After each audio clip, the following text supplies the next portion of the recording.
Philadelphia, the region's only prime-time news hour, the Fox 10 o'clock news.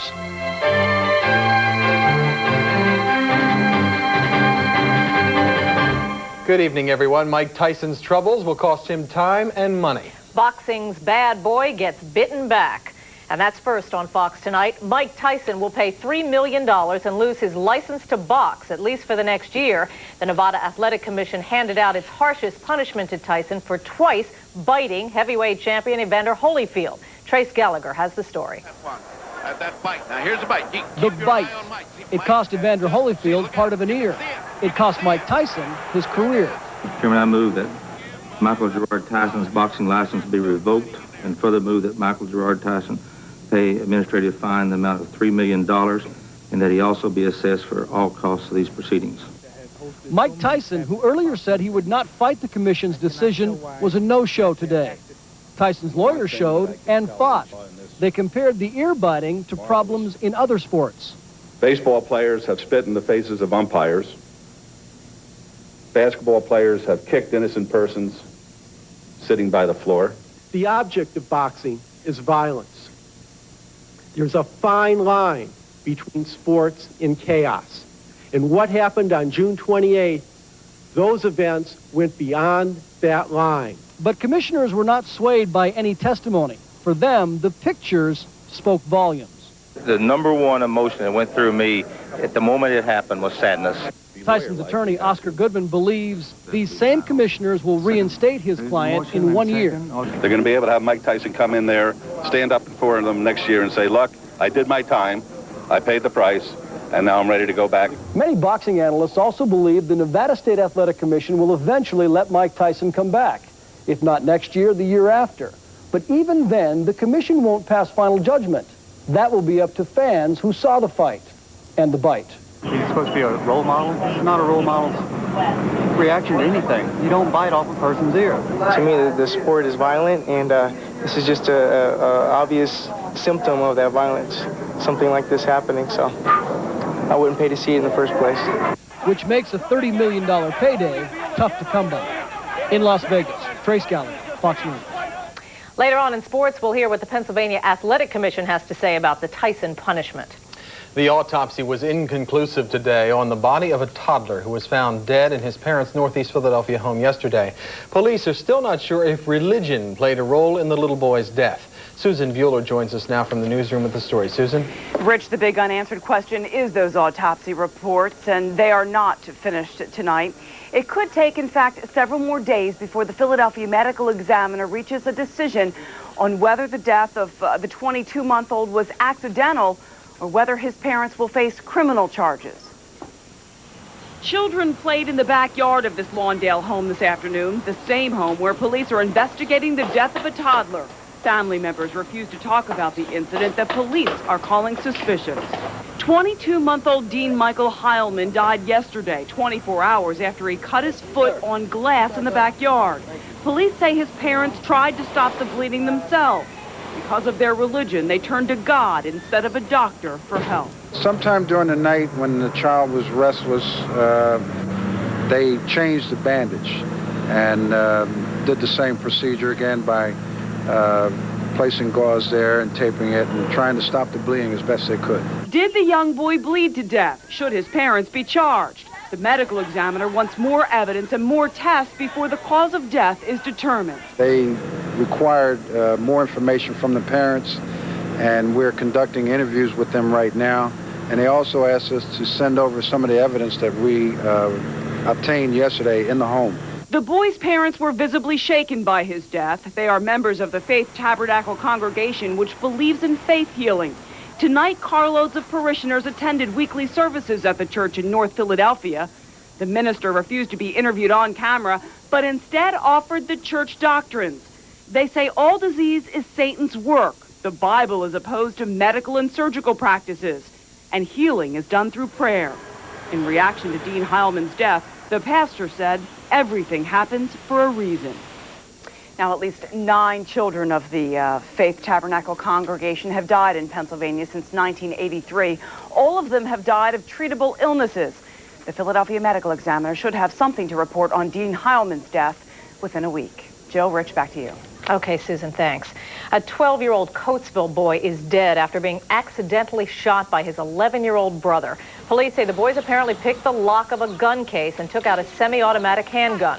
The 11-year-old then cocked the gun and fired, accidentally hitting his brother, Brian Creekmer, in the chest. A friend, Ronnie Suber, was in the room when it happened. He went upstairs to go get the gun, then he gave it to Brian. Brian was taking the bullets in and out the gun, and then Chris got it from him. He was taking the bullets in and out the gun. Then he was like, Brian, look. Then Brian's like, no. Then all I heard was boom. I went back in there, and then I was like, Chris, what was that? And then he's like, Brian got shot. The boys were home alone at the time of the shooting.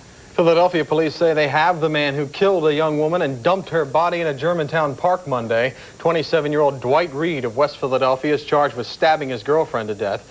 The body of 23-year-old Mashana Saunders was found in the field at Fernhill Park Monday. Reed is a city prison guard. He's being held without bail. Heavily armed police officers swooped down on a South Philadelphia neighborhood this morning. They arrested 7 Asian men on murder charges. The arrest stemmed from a gang turf war that left 2 Asian teenagers dead back in May. Dave Schratweiser was there for the early morning arrests.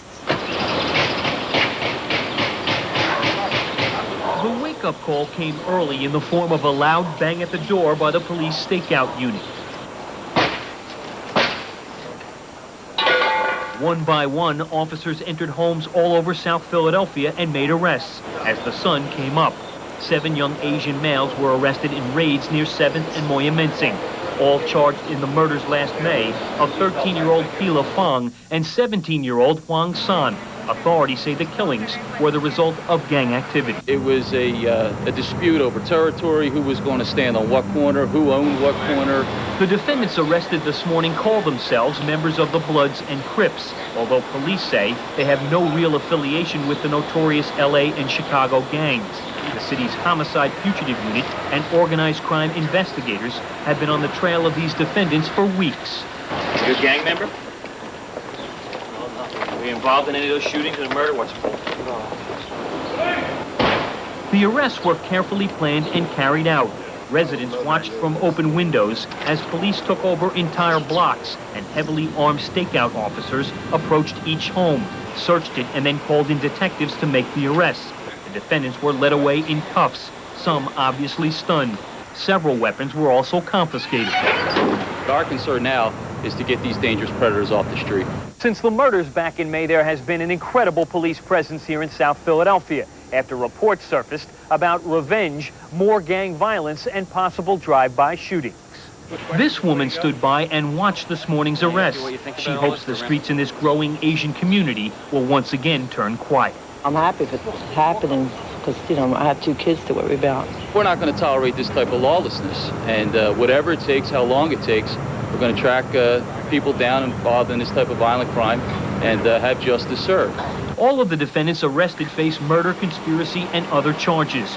2 suspects remain on the loose. In South Philadelphia, Dave Schratweiser, Fox News. We have late word tonight that police have arrested a 10th suspect. Only 1 still remains at large. A fistfight in Germantown ended with a police shooting this morning. Police were breaking up a fight at about 5:30 this morning on the 4900 block of Kaiser Street. They say 21-year-old Dana Ryder pulled a gun and shot at them. 2 officers returned fire. He was hit once in the chest and once in the chin. Ryder's in stable condition. He faces a long list of charges. An arbitrator has put a kink in the Philadelphia school reform program known as Keystone.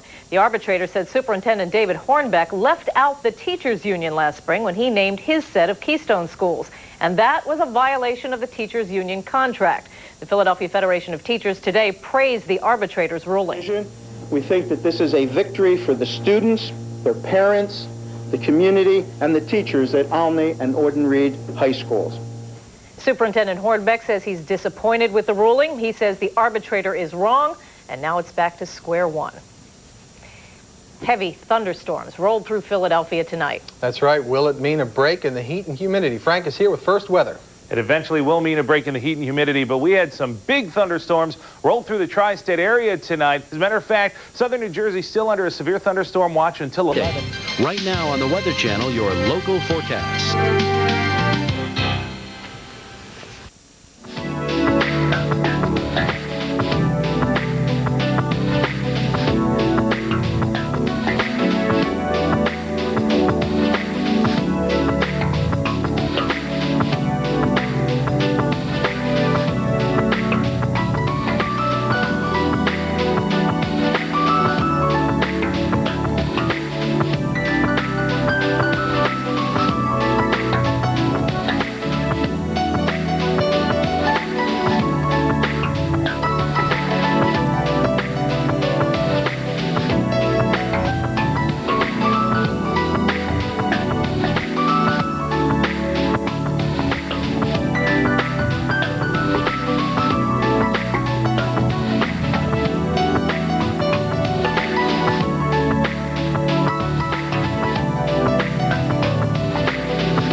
Weather Scope.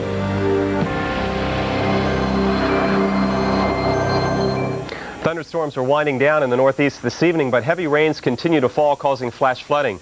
Good evening and welcome to this edition of WeatherScope. I'm Mike Seidel at the Weather Channel. Severe thunderstorms are also popping in other areas of the nation tonight. We'll get to that story coming up in a moment, but first, here's Jeff Marr in the Forecast Center with some storms from my old stomping grounds and a look at the Northeast. Jeff? That's right, Mike. On the eastern shore of Maryland, they're getting hit pretty hard up in through Delaware, now crossing Delaware Bay into southern New Jersey. Some very intense thunderstorms, and we'll be taking a look on radar at those storms in just a moment. But the real problem, particularly farther north this evening, has been heavy rain. Let's take a look at a couple of shots out of the Leominster area in Massachusetts. This is northwest of Boston. These pictures shot a little bit earlier in the day. Rain was coming down hard then. It has been raining pretty much steadily since then, but the rain is starting to finally taper off just a little bit. So some good news there, and it looks like maybe the flooding threat is starting to lessen just a bit. Still, we have rain lined up all the way from Maine right on down through the New York City area. A steady rain, but as I mentioned, it is starting to lighten up just a bit. We have some drier air trying to come in from the northwest. We still have some low-level moisture in place here, feeding in particularly here into Virginia and on into Delaware and Maryland, and that is helping to fuel some of the big thunderstorms there. As a matter of fact, the main area of low pressure is starting to ride up to the northeast. As that rides to the northeast, it'll allow those northerly to northwesterly winds blow into drier air here and push this front offshore, and that'll clear things out pretty much as we head on through the next 24 hours. Biggest threat for severe weather appears to be anywhere from central and southern New Jersey on down along the Delaware Bay area, also southern and central Chesapeake Bay and the Delmarva Peninsula. Those are the areas that are under the gun, and that is the zone that still has a severe thunderstorm watch out, and that watch goes for another half an hour. There are some severe weather watches, as Mike alluded to, a little bit farther west in Kansas and Arkansas, and Mike will touch on that severe weather, as well as some severe weather in Arizona in just a moment. Again, as I mentioned, the severe weather threat in New England has been pretty much over with for several hours now. But the flooding rain problems, we've been looking at some Doppler radar estimates, and they've been showing us that anywhere between 2 to maybe 4 or even 5 inches of rain has fallen in parts of New England. Let's go to a radar and show you what we're talking about, particularly up into the New England area. Again, this zone, the rain appears to be lessening, but it's in a swath from I'd say southeast New York, right on up here into southern New Hampshire, central Massachusetts. That's the area that's gotten anywhere between 2 to 4 inches of rain, and in some isolated spots, maybe as much as 5. And that has caused some localized flooding. Still a very rainy night in New York, but you have to head farther south to get into the severe weather threat area, particularly here from the upper parts of the Delaware Bay, right on down through Kent and Sussex County, Delaware, and also into eastern Dorchester County for this cell. There was a severe thunderstorm warning that has just expired, but what's left of that cell is moving toward the Salisbury area. Other big storms here from the mouth of the Potomac River down just south of Richmond now, and they're all progressing generally southeastward. If they hold together, they may move down I-64 along the peninsula and affect the Virginia Beach and Norfolk areas a bit later on tonight. We can go to a Doppler radar here and show you the situation up to the minute. In about the last 10 minutes or so, you can see the intense thunderstorms now moving through western Sussex County, central Kent